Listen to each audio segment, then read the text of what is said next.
Ang mabuting balita ng Panginoon ayon kay San Lucas.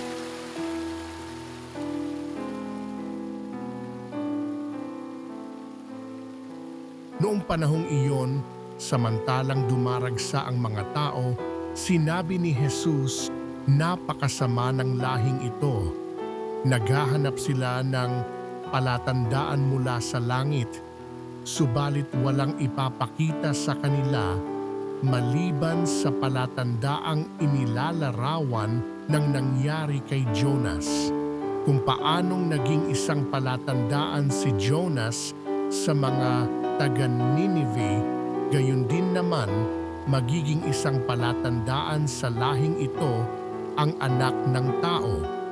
Sa araw ng paghuhukom, titindig ang reyna ng timog laban sa lahing ito at sila'y hahatulan niya ng kaparusahan.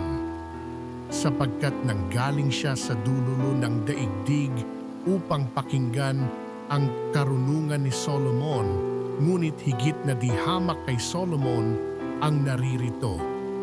Sa araw ng paghuhukom ay titindig ang mga taga-Ninive laban sa lahing ito at hahatulan ng kaparusahan sapagkat nagsisi sila dahil sa pangangararal ni Jonas, ngunit higit na di hamak kay Jonas ang naririto.